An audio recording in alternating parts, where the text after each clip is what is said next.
Sino ang makakala na sa gitna ng isang disyerto kung saan umaabot sa 40 degree ang init, isang sundalong Pilipino ang napatpat hindi para makipagdigma, kundi para turuan ang isang rebeldeng tribo na mag-alaga ng manok, isang gawaing magpapalingon sa buong United Nations? Hindi ito katang-isip. Ito ay isang totoong kwento na halos ayaw paniwalaan ng mundo. Ang mainit na hangin ay humahampas sa kalawakan ng buhangin, tila hininga ng isang nakbabagang pugon. Ang araw ay nakabitin sa abot tanaw, parang isang bolang bakal na hindi kailanman lalamig. Ang lupa ay bitak-bitak, animoy malumang sugat sa balat ng daigdig.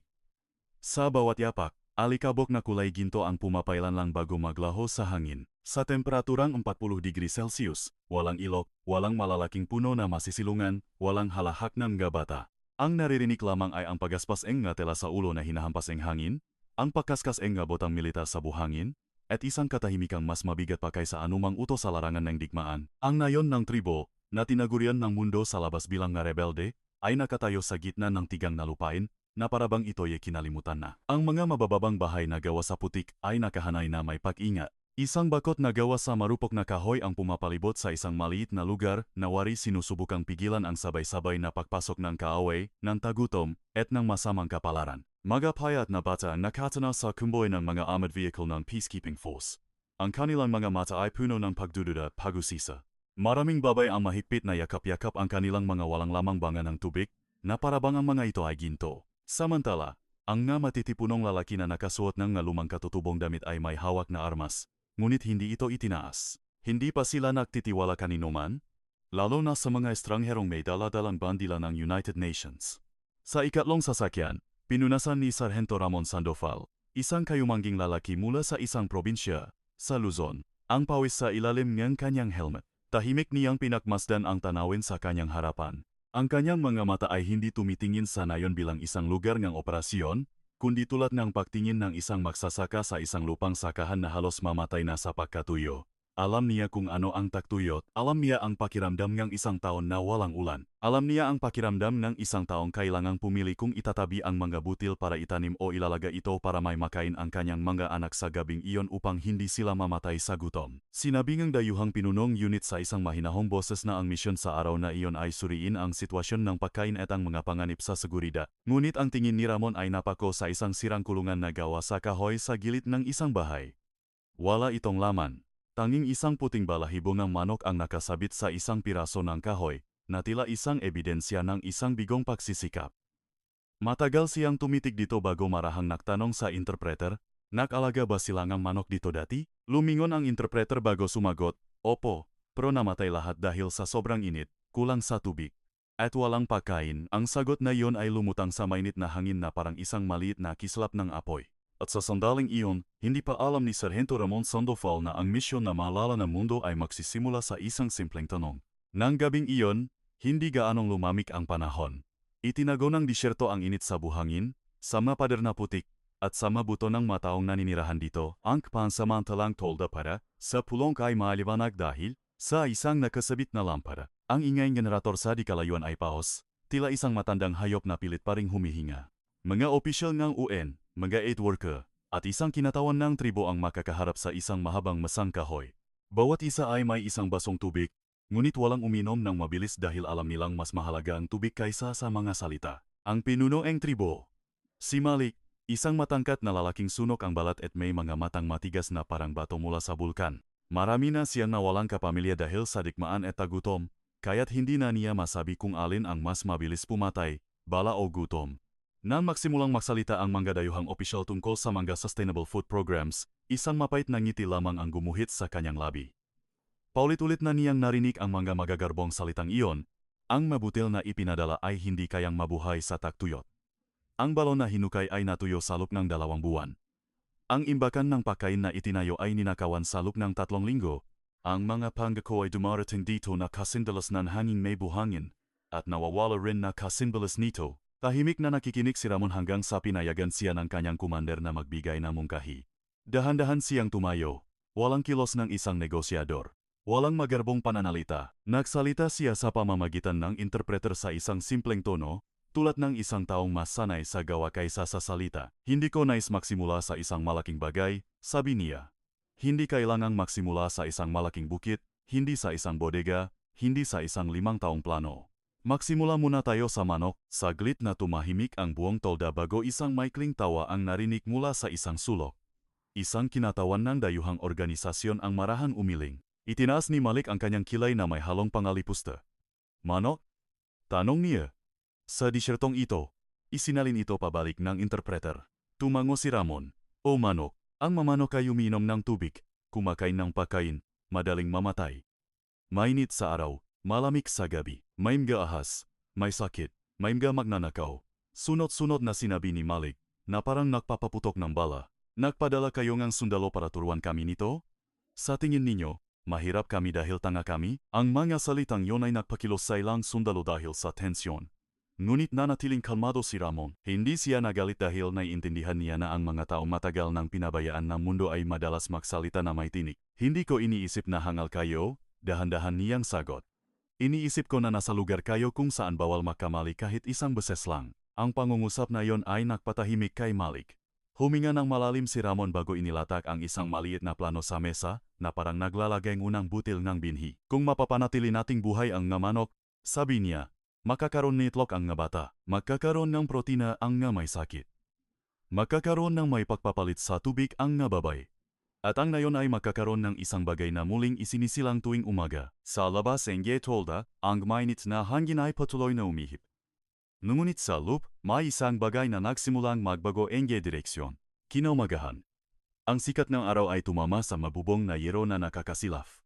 Yumuko si Ramon sa buhanginan, gamit ang dulo ng isang patpat para gumuhit ng isang simpleng parisukat sa harap ng mga taga-nayon na nagtipon ng may pag-atubili. Maraming bata ang nagsisiksikan sa likod ng mga matatanda. Ilang babay ang yakap ang kanilang nga anak, habang ang nga armadong lalaki ay nanatiling nakatayo sa malayo, na para bang handang manot ngunit hindi handang maniwala. Ang kulungan ng manok ay hindi dapat direktang nasisikatan ng araw, sabi ni Ramon sa pamamagitan ng interpreter, habang gumuguhit ng mga palaso para ipakita ang direksyon ng hangin. Kailangan may lilim, may daloy ng hangin, pero hindi masyadong papasukin ng buhangin. Hindi siya gumamit ng mga teknikal na salita.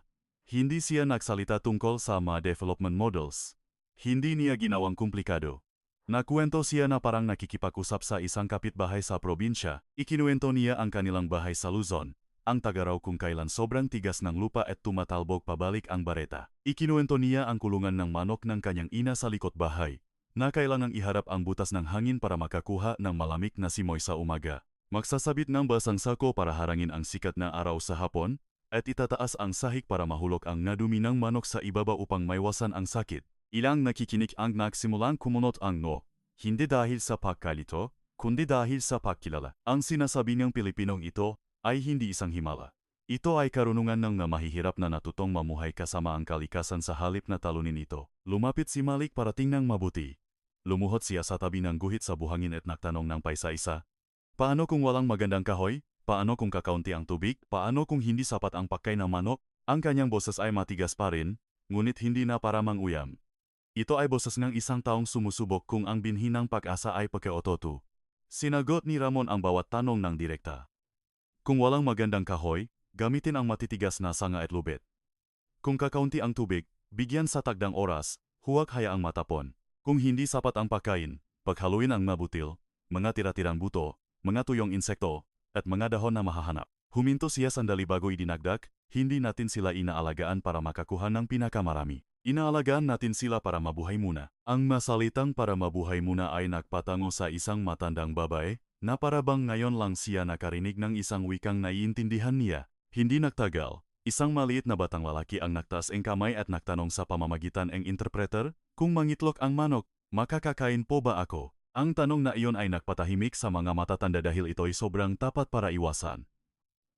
Lumingon si Ramon sa bata at sumagot, kung magtatagumpay tayo, hindi ka lang makakakain ng isang beses. Ngumiti siya ng bahagya, mag-abang ka na tuwing umaga. Sa disyertong sanay na ang mga tao na magabang sa masamang balita ang mga salitang tuwing umaga ay parang isang dakilang pangako mula sa kalangitan. Nagsimula ang konstruksyon ng tanghali na, sa ilalim ng araw na sobrang tindi at natutuyo ang pawis baho paman ito umahos sa baba. Walang makinarya, walang malaking buntong kabla, walang bagong materyales na galing sa lungsod. Tanging malumang piraso ng kahoy, matuyong sanga ng akasya, lubit na abaka, punit na tela, lumang sako, yuping piraso ng metal, at ang Lakas ng mataong dating ginagamit para mahukay ng magalungga o tumakas mula sa digmaan. Ngayon, sinusubukan ni Ramon na gawing isang gawaing pagbuo ang parehong lakas na iyon. Inorganisa niya ang mga tao sa mga grupo ng may diskarte, nang hindi ito nakmumukhang isang utos militar. Ang mga malalaking bata ay nakpulot ng mga bato para gawing pundasyon. Ang mga babae ay tumulong sa pagpili ng mga materyales na magagamit pa. Ang matitipunong lalaki ang nagbaon ng makaposte. Ilang sundalong Pilipino ang sumabay sa paggawa, walang anumang pagpapakita ng pagiging superior. Ang tanawing iyon ay bago sa nayon. Ang mga taong galing sa labas ay tatili na mimigay ng gamit. Kumukuha ng litrato, nagpupulong, at pagkatapos ay alis. Ngunit ngayon, ang madayuhang sundalo ay nagalis ang kanilang naguantes, humawa ng lubid, nagbuhat ng kahoy, at umupo sa buhanginan na parang ordinaryong nga taga-nayon. Itinuro ni Ramon na itaas ang sahig ng kulungan mula sa lupa, gamit ang nga bato bilang suporta sa mga paa ng poste para mabawasan ang halumikmik mula sa lupa sa gabi. Gumamit sila ng mga basang sako na isinabit sa gilid na tinatamaan ng araw sa hapon para makatulong na mapababa ang temperatura sa lupa. Gumamit sila ng dalawang maliliit na butas para sa ventilasyon sa makabilang panig sa halip na buksan ng buo ang isang gilid. Ipinaliwanag niya na hindi ang init ang nakakatakot, kundi ang init na walang labasan. At ang sakit ay hindi lamang galing sa masamang kapalaran, kundi sa manaipong dumi, sa siksikan, at sa maruming tubig. Si Malik mismo ang nagtalinam nga lubid. Mabagal siya sa simula, na parang hindi pa niya tinatanggap na nagsisimula na siyang maniwala. Pagkatapos, bumilis ang kanyang nga kamay. Tinawag niya ang kanyang mga tauhan para tumulong nang walang nagsasabi. Ang kawalan ng tiwala ay hindi pa ganap na nawala, ngunit nagsimula na itong mapalitan ng isang simpleng katotohanan. Kung may magbabago sa nayong ito, kailangang ang mga taga-nayon mismo ang gumawa nito, nang papalubok na ang araw. Ang balangkas ng unang kulungan ay lumitaw sa gitna ng disyerto. Hindi ito maganda, hindi matibay tulad ng gagusali sa lungsod. Ngunit nakatayo ito. Mayroon itong lilim, may mga butas para sa hangin, may lalagyan ng pagkain, may painuman ng tubig. At higit sa lahat, ito ay gawa mula sa mga kamay ng mga taong dating inakala na ang tanging pagpipilian na lang nila ay humawak ng baril o mamatay sa gutom. Isang dalaga ang humaplos sa poste at bumulong, para itong isang maliit na bahay.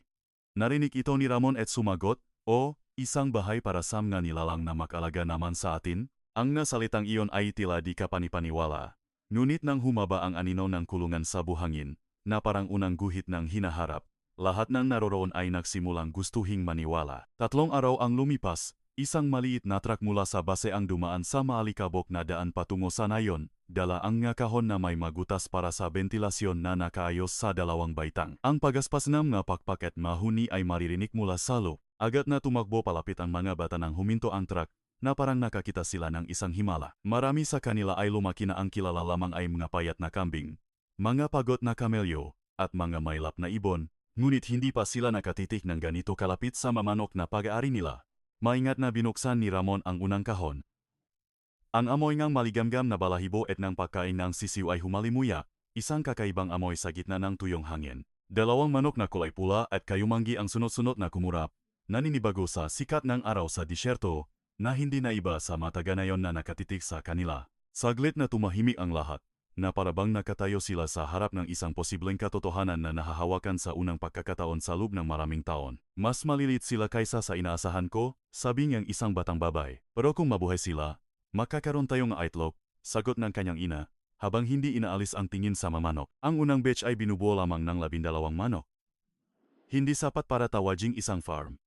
Ngunit sapat para tawaging isang simula. Sinadya ni Ramon na kakaunti lang ang dalhin dahil alam niyang kapag ang pag-asa ay nagsimula ng masyadong malaki, kapag ito ay bumagsak, guguho ang buong nayon. Itinuro niya ang tamang paraan ng pahawak ng malumanay, kung paano ihiwalay ang mga mahihina, kung paano malalaman kung kulang sila sa tubig, at kung paano hindi sila masyadong gugulatin sa sobrang init.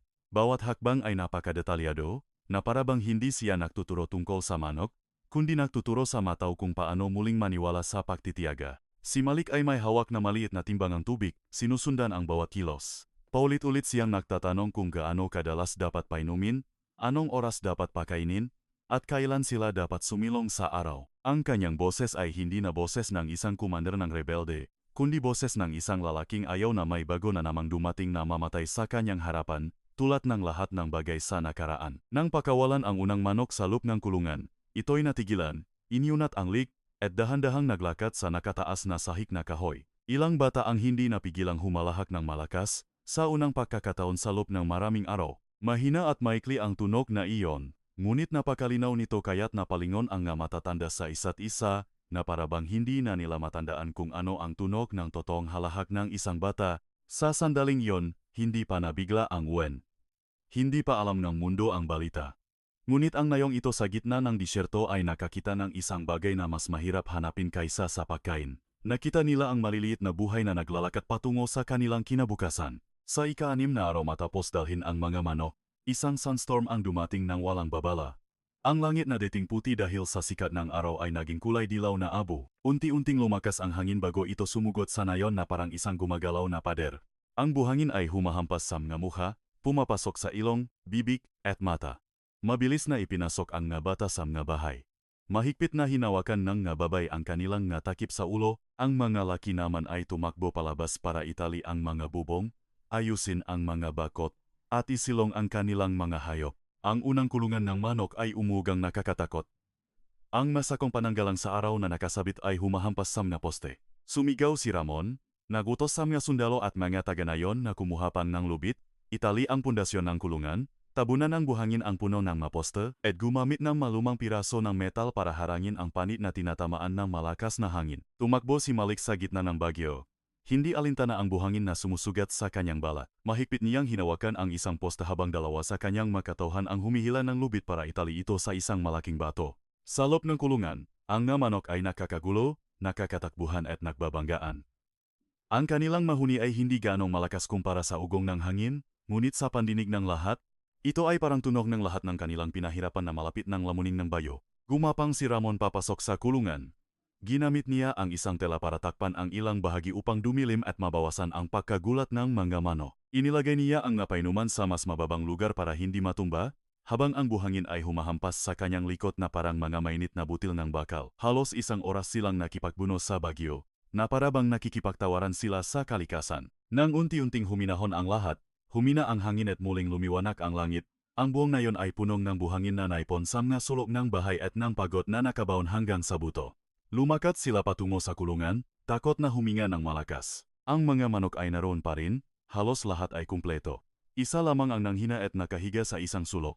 Isang batang babae ang napayak, na parang nawalan ng isang napakahalagang bagay. Dahan-dahan itong binuhat ni Ramon, pinainom ng tubig ng patak-patak, at marahang hinaplos ang ilalim ng lik nito. Sinabi niya sa lahat na lumayo para maging kalmado ito. Pagkalipas ng ilang minuto, dahan-dahan itong gumalaw, dumilat, at muling tumayo. Isang sabay-sabay na buntong hininga ang narinig mula sa grupo. Tumingin si Malik sa kulungan na bahagyang nakatagilid, at lumingon kay Ramon. Kung dati ito nangyari, sasabihin naming malas lang, sabi niya. Umiling si Ramon. Hindi lang ito swerte, sabi niya, habang bahagyang humihingal ngunit nakangiti pa rin. Ito ay paghahanda. Ang sagot ay simple, ngunit ipinaunawa nito sa buong nayon ang isa sa pinakamahalagang aral. Ang buhay sa malupit na lupaing ito ay hindi nakakaligtas dahil sa pag-asa sa himala, kundi dahil sa mga taong hindi sumusuko bago pa man dumating ang pagsubok. Sa umaga ng ika-11 araw, bago pa man sumikat ng matindi ang araw, ang batang lalaki na unang nagtanong kung makakakain siya ng itlog ang unang tumakbo papalapit kay Ramon. Halos hindi siya makapagsalita sa pagod. Ang kanyang mamata ay malaki at nakniningning, isang bagay na hindi madaling ibigay ng disyerto. Halika! Sigaw niya. Mayroon sa loob ng kulungan. Sumunod si Ramon, kasama ang nga taong nagsimula ng magtipon. Si Malik ay dumating din, na may seryosong mukha na parabang may isang mahalagang bagay na kasing tindi ng digmaan ang matutuklasan. Nang buksan ang pinto ng kulungan, ang amoy ng kahoy, dayami, at maligamgam na hayop ay lumabas. Sa ilalim ng pugat na gawa sa tuyong tela at damo, isang itlog ang nakalagay. Kulay krema ito, makinis, at bahagyang mas maliit kaysa sa inaasahan ng lahat. Ngunit sapat ang bigat upang mapatahimik ang buong grupo, walang nagsalita sa loob ng ilang segundo. Pagkatapos, isang matandang babae ang nagtakip ng kanyang bibig, at naluha ng hindi namamalayan. Para sa matagalungsot, ang isang itlog ay maaring isang almusal lamang o isang ordinaryong bagay na nabibili ng maramihan. Ngunit para sa nayong ito ay isang katibayan na ang lupang tila walang ibang isinisilang kundi katuyuan ay handa pa ring magbalik ng isang bagay. Ito ay isang maliit na sagot na ang pagsisikap ay hindi nasayang, at ang buhay ay maring magsimulang muli kahit sa gitna ng isang lugar na sinasabing ang lahat na imposible. Maingat na kinuha ni Ramon ang itlog gamit ang dalawang kamay, na mas maingat pa kaysa sa pahawak ng babasagin. Lumingon siya kay Malik at sinabi, hindi lang ito isang itlog. Isinalin ito interpreter na may bahagyang pangingini sa boses. Ito ang bukas. Inabot ni Malik ang itlog. Ang kanyang matitigas na mata ay napakita ng isang bagay na bihirang makita ng sinuman. Ang lambot na nakatago sa ilalim ng taon ng pakikipaglaban para mabuhay. Tinitigan niya ang itlog na parabang tinitingnan ang isang bagay na matagal nang nawala sa kanyang buhay, ang pakiramdam na ang matao ay kayang bumuo, hindi lang sumira. May nakmungkahi na ilaga ang itlog at paghatian ng magabata, ngunit umiling ang matandang babae. Hindi, sabi niya. Ang unang bunga ay dapat itabi para maalala ng buong nayon. Kaya't inilagay ang itlog sa isang mangkok na kahoy sa gitna ng lugar ng pulong. Bawat isa ay dumaan at tiningnan ito na parang isang anting-anting para sa hinaharap. Nagsimulang magbilang ang mga bata kung kailan darating ang ikalawang itlog. Nag-usap ang mga babay tungkol sa paghahati-hati ng tungkulin sa pag-aalaga ng kulungan. Ilang lalaki naman ang nagsimulang magtanong tungkol sa pagpapalawakan lugar para sa isa pang kulungan. Sa disyertong dating puno lamang ng balita ng pag-atake, pagkawala, at pag-atras. Isang bagong balita ang umusbong sa umagang iyon, ang balita ng isang itlog ng manok na sapat ang bigat para baguhin ang isang buong nayon. Ang balita tungkol sa sundalong Pilipino na nagturo mag-alaga ng manok sa gitna ng disyerto ay nagsimula ng tahimik, mula sa ilang litratong kuha ng isang field worker. Isang litrato ay nakpapakita kay Ramon na nakaupo, gamit ang daliri para ipaliwanag ang painuman sa mga bata. Isa pang litrato ay nakpapakita ng kamay ni Malik na maingat na hawak ang unang itlog sa kanyang magaspang na palat. Ang malarawang iyon ay walang aksyon, walang usok ng pagsabog, walang armored vehicle na sumusugot sa gitna ng putukan. Ngunit mayroon itong isang bagay na mas tumago sa mga nakakita. Ang larawan ng mga taong dating nasa makabilang panig ng pagdududa na ngayon ay nakakaisa para protektahan ang maliliit na buhay. Isang koordinator ang nagpadala ng maikling ulat sa regional headquarters na may kasamang tala. Ang naresulta sa komunidad ay mas mabilis kaysa sa inaasahan.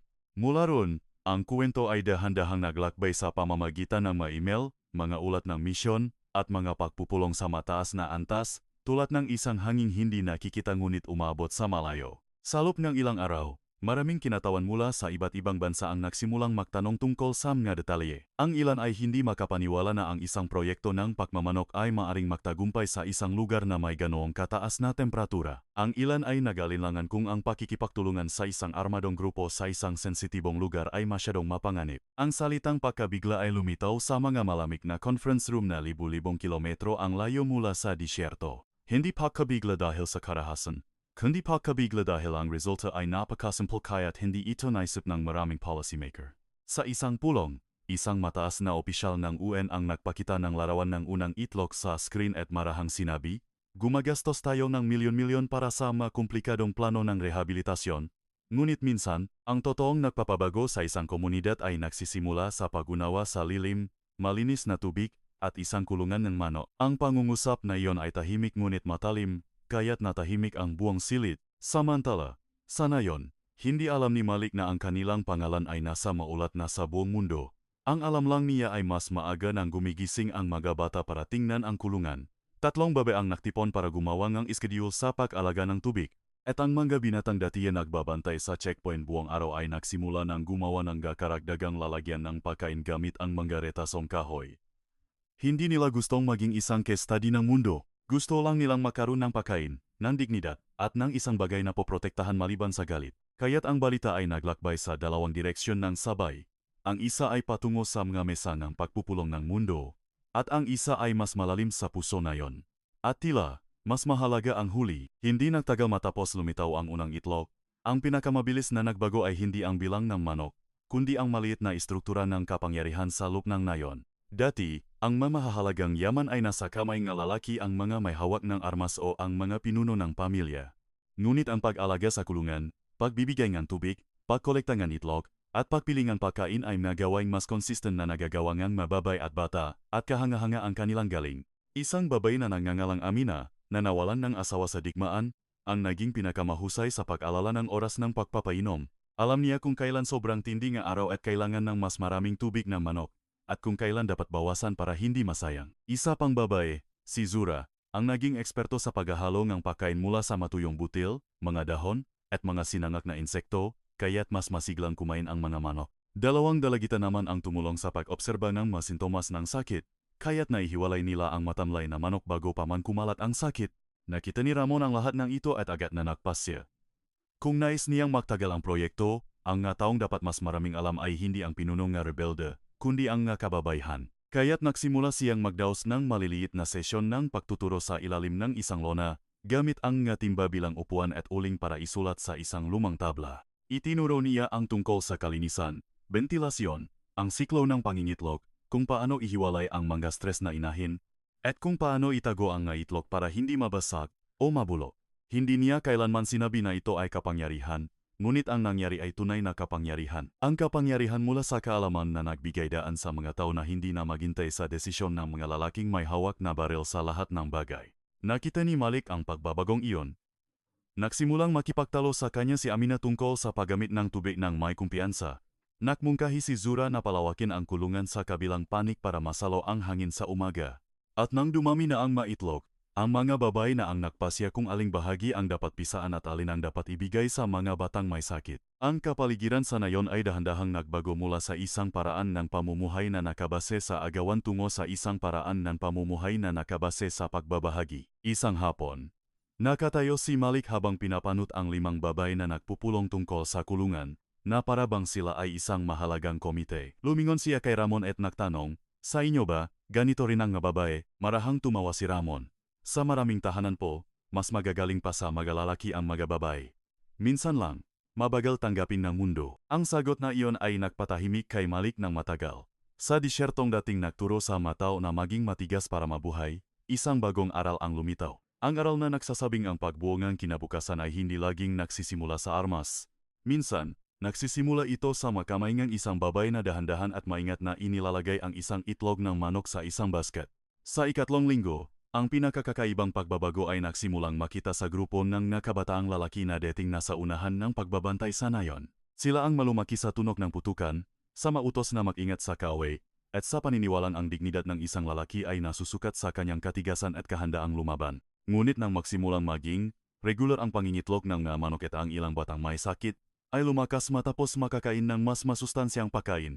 Ang nga binatang iyon ay nagsimulang tumitik ng mas matagal sa kulungan, isang bagay na hindi rin nila lubos maintindihan. Isang lalaki na nangangalang Jabar, na kilala sa kanyang pagiging mainitin ang ulo, ay dating kakaunti magsalita at mas mabilis bumunot ng armas kaysa sa iba. Isang araw, nakita siya ni Ramon na naayos ng bakot ng kulungan ng walang nagsasabi. Ginamit niya ang lumang alambre para itali ng mahigpit ang mga maluluwag na bahagi, na parang nagayos ng isang mahalagang kagamitan. Hindi lumingon si Jabar nang lumapit si Ramon. Bumulong siya. "May mahayop na nagpaikot-ikot dito kagabi. Ayokong makapasok sila." Isa pa, si Harun, na dating tumawa ng malakas sa ideya ng pagmamanok, ay nakaupo na ngayon at nagbabantay tuwing hapon para hindi guluhin ng mga maliliit na bata ang namanok. Inamin niya sa mahinang boses na ang 2 itlog na nakain ng kanyang anak na babae ay nagpababa ng laknat nito at nagbigay dito ng lakas para muling makatakbo. Hindi siya nagsabi ng salamat, ngunit sinabi na ng kanyang nga mata ang lahat. Hindi sinubukan ni Ramon na mangaral tungkol sa kapayapaan. Alam niya na ang nga taong matagal nang nabuhay sa gitna ng karahasan ay hindi magbabago dahil sa magagandang salita.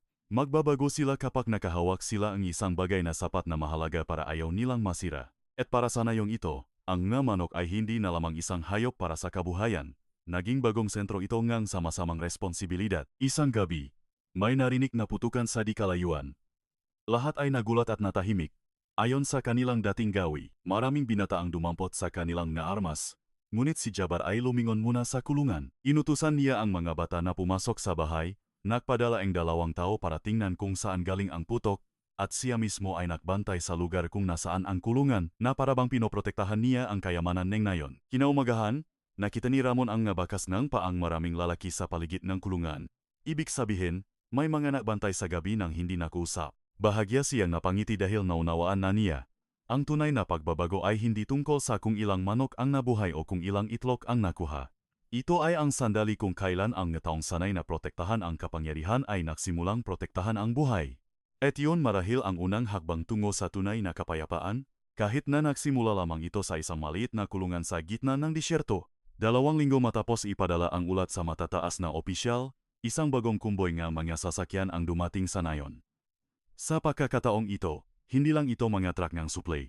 May mga opisyal mula sa Central Office, mga kinatawan ng UN, mga mamamahayag, at mga taong may suot na damit na sobrang linis para manatili ng matagal sa disyerto. Bumaba sila mula sa kanilang mga sasakyan na may suot na salaming pang-araw, mga notepad, mga kamera, at isang dikatiyakan sa kanilang mga mukha. Dahil kahit na nabasa na nila ang ulat, marami pa rin ang hindi lubos na naniniwala na ang kwentong ito ay sapat na mahalaga para puntahan at makita mismo. Nakatayo si Malik sa harap ngayon, nakasuot ng simpleng damit, walang bakas ng pagiging agresibo tulad ng unang araw na nakilala siya ni Ramon.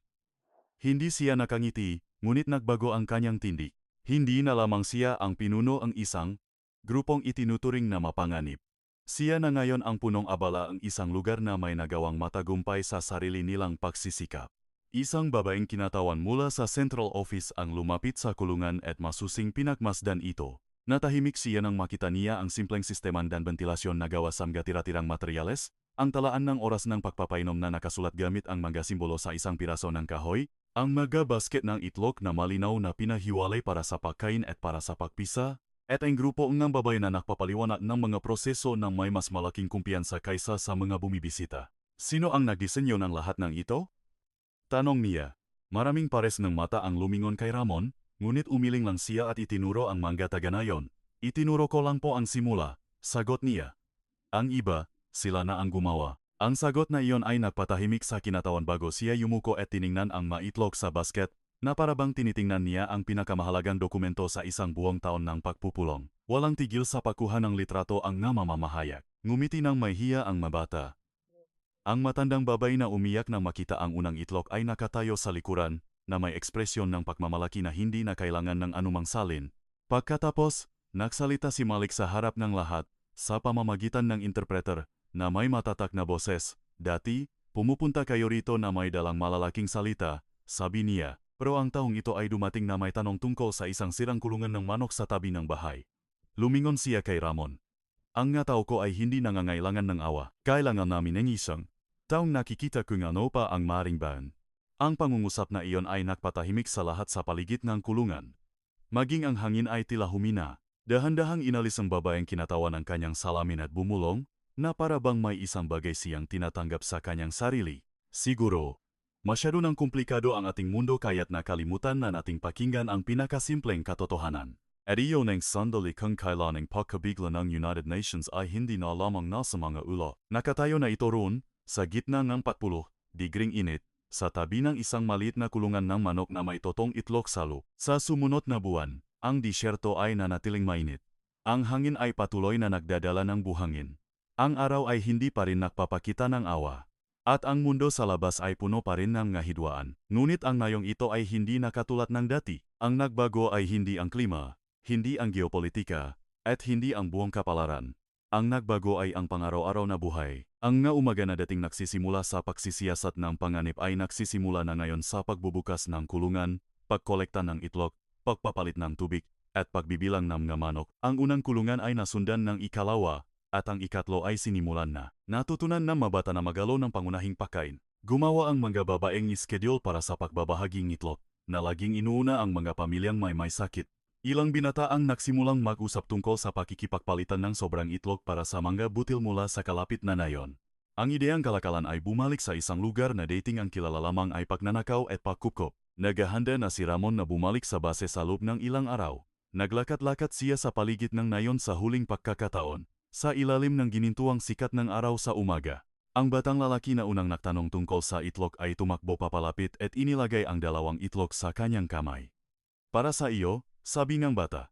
Dahil sinabi mo na mag-abang na ako tuwing umaga, marahang tumawa si Ramon at umupo para maging kapantay ng bata. Hindi dahil sa akin, sagot niya. Dahil ginawa ninyo itong possible. Lumapit si Malik. Hindi siya nagbigay ng mahabang pasasalamat. Hindi siya sanay sa ganong bagay. Ngunit iniabot niya ang kanyang kamay kay Ramon at mahigpit itong kinamayan. Noong una tayong nakita, akala ko hindi mo naiintindihan ang lugar na ito. Sabi niya, ngumiti si Ramon. Ngayon po, tumingin si Malik sa kulungan kung saan maririnig ang mahinang huni ng mamanok.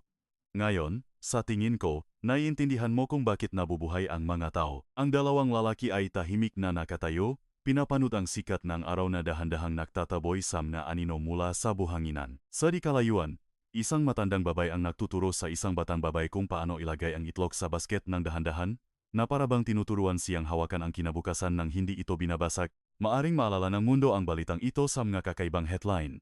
Una bigla, sundalong Pilipino, rebeldeng tribo sa Afrika, manok sa 40,000 disyerto.